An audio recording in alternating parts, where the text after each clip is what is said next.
to pick and choose a bit. I can't go through all these verses, but I hope they whet your appetite. And there are several wonderful translations. I like this particular translation because it was an early one at a time when there weren't so many, and I like it kind of flows quite well. But the more modern ones are also excellent. So the two main ones I would recommend, just in case I don't forget, this is the one we're working with. The translation we have is Stephen Batchelor's, which came out in the 70s. Guide to the Bodhisattva's Way of Life, very reasonably priced, 180, maybe 200, 250 now. Brought out by the Library of Tibetan Works and Archives in Dharamsala. And you can get copies not only in South X, a place I'll tell you, but also Majnukatila has several shops which have this. And you might find it in a good local bookstore. I know I've seen this in what's it called? The bookshop in Aurobindo Place, kya naam hai? In Aurobindo Place, anyway. Midland, thank you. Midland bookstore, probably. This is a more modern one with a very, very good introductory commentary. Very, very, very good. The translation doesn't often flow as well as Stephen Batchelor's, but it's very accurate. I think the excellent translator team has worked on this one, The Way of the Bodhisattva, and it has a beautiful picture on the front of one of the Japanese or Korean style Avalokiteshvaras or Kuan Yins, very beautiful. So this is a revised translation, new preface by the Padmakara Translation Group, really excellent. Indian edition, again quite reasonably priced. I can't remember how much this was, but $3.95, $1.95 maybe. And this was published in 2006. Whereas the original one came out a long time ago. At one point it was virtually the only one we used, 1979. And this is the 2012 edition. So you must take a look at this. This is really a life-saving book, I would say, and for also to develop compassion and so forth. You can't get better than Shantideva. What do you think, Ajirji? Yeah. What's your opinion? Surely. Ajirji comes from the village where Kunu Lama Rinpoche was born. This great teacher who taught His Holiness this text. Ajirji comes from that place in Kinnaur. Fortunate to have you with us. Can bring some of that vibe. Not only of Kinnaur district, way up in the mountains, but also in the holy Kunu Lama, whom I never met, but some of my older Dharma friends met him in Banaras. He lived very simply in a tiny room in Varanasi. Had many friends, sort of Hindu friends like this. He would sit with anyone. He looked like maybe he looked like a beggar to some people, but it said you could go and ask him any question about Buddhism and he'd know the answer. Whether Sutra, Tantra, Mahayana, anything. He had such a vast knowledge. And he was renowned as having generated bodhicitta, as being a bodhisattva. And some of my friends went to see him. And at the end they offered, they had some time with him. At the end they offered him some money. He said, I don't need any money. I have bodhicitta. And very matter-of-factly apparently said to them. Then he gave all of them an old-fashioned Indian 1 rupee coin, which would now be very valued. This would have been in the 70s they met him. Maybe when did he pass away, do you know? 86. So he would have been in the 70s or maybe very early 80s they met him in Banaras. So he gave all of them a 1 rupee coin. Yeah, and anyway, he's written a text, beautiful text, praise of bodhicitta.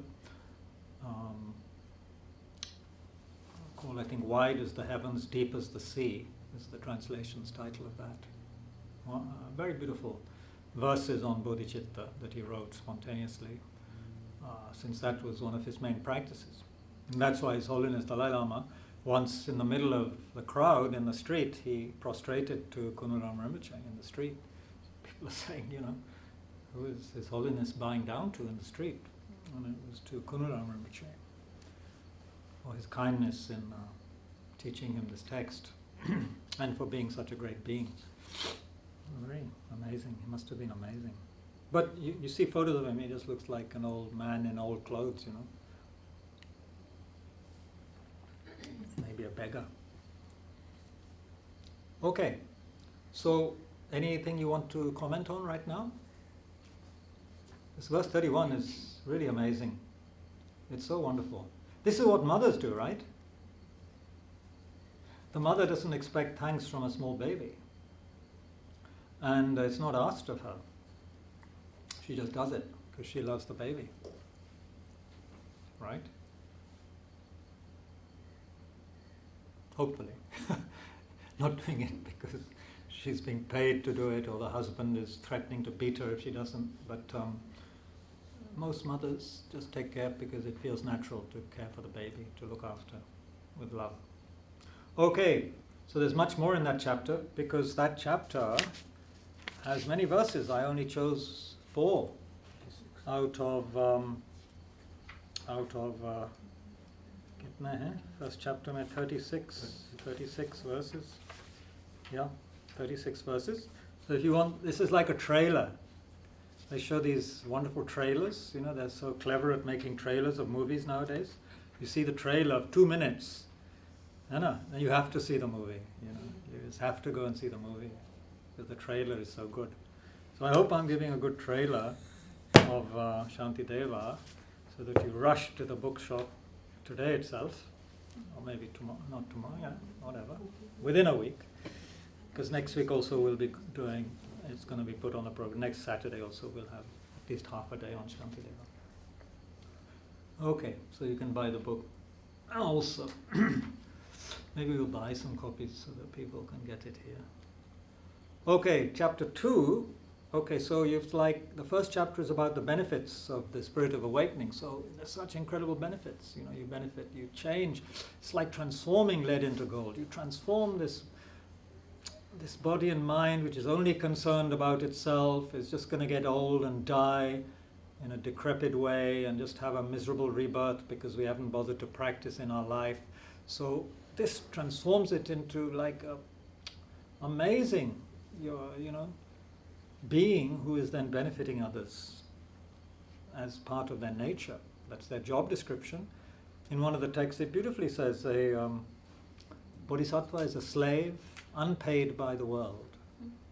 A slave unpaid by the world. I had a very good Western friend, monk, studied in Dharamsala. This was, I can't remember the text, but this was on his wall. He had put it on his wall in his handwriting. It's from one of the sutras. Bodhisattva, unpaid slave of the world. He's happy to be a slave, happy to benefit others, happy to serve others. That's the point. It doesn't mean he's being whipped all the time. He's happy to serve others. She is happy to serve. Rinpoche, our teacher, in a booklet you can find here in the library, Bodhisattva Attitude, marvelous. There's a big book, and this is the distillation by our guru, Lama Rinpoche.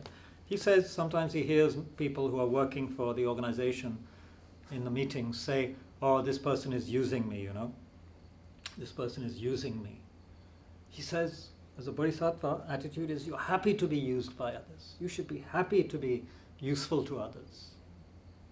That's that attitude. You're a slave of others. If you take bodhisattva vow, aspiration, you're happy to be a slave of other people. Of course, you have to be intelligent. Doesn't mean you allow them to abuse you. That's no use at all. But you're happy to serve, meaning you're happy to serve, happy to offer your life to others. That's your job. You've meditated so much on kindness of others and the wish to repay their kindness, and you've developed so much love and compassion for others, you just want to help them. Nothing else makes any sense in your life. Nothing else has, as our teacher says, nothing else has any taste. This is the best thing to do with one's life. Everything else becomes boring. So he says everything you do becomes for others. You work in the office for others, you cook for others, you work for others, whatever you do is for others. Then he says, then your life becomes rich. He says, when you're only thinking of yourself and your problems, then it's like being in chains. You're never relaxed, you're never happy, you have high stress levels, all the rest come with only being concerned about yourself. He says the moment you shift your concern to even one other person properly, then it's like a person being freed of their chains. Very powerful image. When we're concerned about ourselves, we're in chains. We're fearful, anxious, petty, competitive, miserable actually. The moment we begin to look at others and want to help them, cherish them, it's like being freed of chains. Yeah. You said that Speak up, please. I'm deaf in one ear almost. Okay. So, yes, to be happy, to be helped, to be of help of others, to be useful. And you say that one has to be intelligent, that the person is not. So that one is not taken for a ride, yes. But the thing is, many times you are being given part work, then the whole work is to harm others. The whole work is to harm others. Yeah. If you don't Example? know, if you don't know, for example, if you are making parts of a bomb, you don't know that you are actually helping a person's harming others. Well, you do. If you're in that factory, I'm sure you know what you're doing. But yeah, maybe sometimes you don't. You don't know where that part will go. It could go to the armaments industry, yes. So you said one has to be intelligent to know that. Yeah. Well, you have to be knowledgeable and not stupid, yeah. Yeah, it's tricky. All this is not easy. If it was easy, we'd have done it by now. It's not easy. And then there's also the factor that people always bring up, does this mean I have to smile and be nice to people all the time? No, you can be a very tough bodhisattva, because often people do not respond to being just kind and smiling at them. They will just then misbehave with you and just create negative karma. So you're not helping others if you just allow them to create negative karma. So like a mother disciplining her child who is really being stupid and dangerous, say a young child, dangerous to itself, dangerous to brother, sister, the mother has to be tough. Very tough. But it doesn't mean she's lost her love for the child, does it? It means she's tough because she knows that's the only way with this child. She can be very rough. And it could even extend to, beating someone up, tying them up and taking them to the jail, if that's the only way to discipline a certain person. But you can beat someone up with hatred, and you can beat someone up because that's the only way to restrain them. But I'm not saying it's easy. If we were to start using physical force with people, it's hard to maintain the compassion at the same time. Unless maybe you're in a mental asylum, or you have someone who you dearly love who has epileptic fits, so then you have to be very forceful to hold them or whatever if they're having their fit. But that's a bit different. But what I'm saying is we can be tough without having hatred. Like a mother has to be every day with a small child. You have to be quite tough. I mean, a small meaning 2, 3-year-old. They can be very naughty, put their fingers everywhere, be a danger to themselves, start to, drink paint or whatever, or give paint to their brother or something to drink. Who knows what they do? So the mother has to be tough. Sometimes children deliberately are testing the parents anyway, it is said. So then the parent has to show who's the boss, And of course, as you get into teenage and beyond, then there's more challenge for the parents and more challenge for the children, I would think.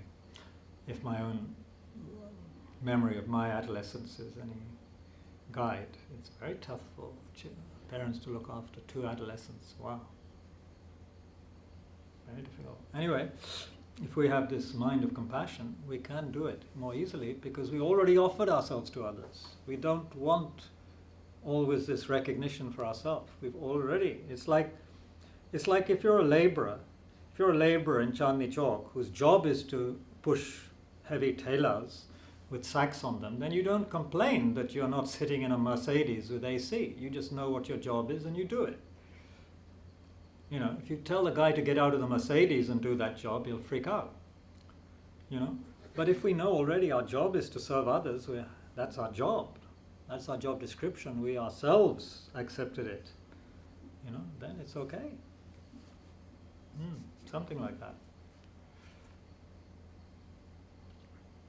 So here, in the disclosure of evil, which means in modern language being aware of one's negativity and generating regret, chapter 2 of this great text, Shantideva says that we've had beginningless lives, so throughout beginningless cyclic existence in this life and others, unknowingly, meaning through ignorance, I committed unwholesome deeds, and I ordered them to be done by others as well.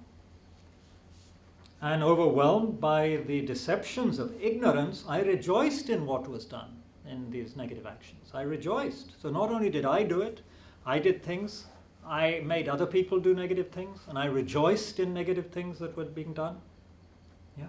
But now, seeing these mistakes from my heart, I declare them to the Buddhas. Meaning, I don't just sit there feeling guilty and beating my chest and going, hi, hi, hi, I'm going to hell, I now declare them to the Buddhas, these mistakes I've made, because I know they're harmful. Yeah, I did them through ignorance. Ignorance meaning also attachment, anger, which stem out of ignorance. Of course, we have to have a long talk on what ignorance means in Buddhism. That's very important to know. Basically, it means here not understanding reality clearly, mistaking appearance for reality, getting caught up in the projections of our own mind, seeing an enemy where there is no real enemy, seeing a dear friend where in fact there is no real independent friend. It's all depending on our minds, on our mind. So, but clinging strongly to some kind of solid kind of reality out there, unconnected with my mind, that is ignorance. So due to that, I've done all sorts of stupid things. Typically 10 things are mentioned, but and there are many. They all stem from the 10 of killing, stealing, sexual misconduct, and lying, harsh speech, divisive speech, idle gossip, and then harmful mind, greedy, covetous mind, and a mind full of wrong views. So these 10 kinds of 3 negative physical actions, 4 negative verbal actions, and 3 unwholesome, which are the main ones, the mental actions. I've been doing these life after life. Killing, stealing, all these things, using harsh speech.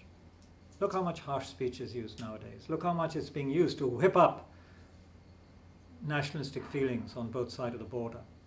You know, being misused by media and interviewers to whip up people's feelings, you know, which is only a very dangerous thing. And even if there's no fighting, and I don't think there'll be any major fighting, but still, people are being whipped up into saying things like, we will never ever employ Pakistani actors again in Bollywood. How stupid. How can you say that? Never again. It's like people who get angry with each other in a family. I'm never going to talk to you again. And of course, sometimes they don't talk for years. But then, you know, how long can you live like that?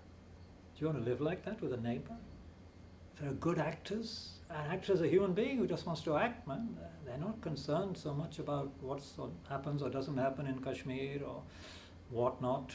You know, they don't want to think about partition and the fact that India and Pakistan, you know, have very painful history, but they don't want to. What's the point of living in the past? So people are saying, you know, never going to have a Pakistani actor again. So then they'll say, we'll never have Indian actors again, or we'll stop showing Indian movies. That's ridiculous. Anyway, we use harsh speech, divisive speech. Of course, people in politics have to use divisive speech, meaning disuniting people, making people separate, you know, creating stories that make people become enemies, people who were former friends. All this is done in politics and international relations. That is terrible. It is highly negative karma, even though it's just speech, leads to so many problems. Harsh speech, we know ourselves how much harsh speech, one word or a few words can harm us, make us feel so upset. But we do this all the time. We use harsh speech, sarcasm, nasty way of talking to people, even close people. So it hurts them so much. So all these things we've been doing since beginningless lifetimes, got other people to do them, and then when we've done it, often we rejoiced. Ha, you know, I caused harm to them. Ha, how wonderful. This is highly negative. Our teacher and the teachings say, if you rejoice, say, in people killing others, then you create almost as much bad karma as those people are actually killing, if you really rejoice in it. So if you rejoice when bombs are dropped on certain people whom you think are the baddies, and you really are happy about it, you're creating unbelievable negative karma, which will ripen as suffering for you. That's the point. You haven't lifted a hand, you just sat there saying how wonderful that these people were wiped out, this vermin or whatever. These horrible people were killed. Good. That's negative karma. Unbelievable negative karma, according to the teachings, which multiplies every day if you don't purify it properly through regret and other powers, the opponent powers of regret and other practices. So we're creating a lot of unwholesome karma on a daily basis. Most people. We're not really careful of what our mouth is doing and what our mind is doing and what our hands and feet are doing. If we're not careful, we're in big trouble. very big trouble. And Shantideva realizes this. So he says, overwhelmed. We're overwhelmed by the deceptions of ignorance, he says in verse 29. We can't help it. We're so overwhelmed. Like, someone being overwhelmed by a tsunami. You're just overwhelmed. You can't, what can you do against thousands and thousands of tons of water in a 50-foot wave? What can you do? We're overwhelmed by ignorance. So we rejoiced. But now, having heard the teachings, thought about it, he's saying, seeing these mistakes, from my heart I declare them to the Buddhas. So the first thing is to recognize one's mistake and to say, look, I made a mistake, I'm sorry. So that has mental power. The main thing is the mind. We created the negative actions mainly due to the power of negative mind. Now we're purifying through the power of positive mind. So just to regret things and declare them to Buddha or one's teacher is very powerful counterforce, antidote to the negativity. Very powerful. Whatever harmful acts of body, speech and mind are done in a disturbed mental state towards the three jewels of refuge, towards my parents, my spiritual masters and others, then I declare them, And all the grave wrongs done by me, so thoroughly evil and polluted, but an abundance of faults, I openly declare to the guides of the world. I think that should be so thoroughly evil and polluted by an abundance of faults. In verse 31, not but an abundance of faults. It's a typo. I openly declare. It's like when you've done something wrong, and it's on your conscience. Then when you, to your friend or someone, whoever, you openly say, look, I did this, I thought, then you feel relieved that you spoke about it, and then hopefully they forgive you. But just saying it, declaring it can be very useful. It's like a burden off your mind. Even some people who create bad crimes, they come and they confess to the police. They can't bear to have it in their head, as a secret, the bad thing they've done. So they come and they confess at the police station. Then they get the punishment, but at least, they got it off their chest. It's unbearable to have it otherwise, just in your mind. So here we openly declare to the guides of the world, meaning the Buddhas,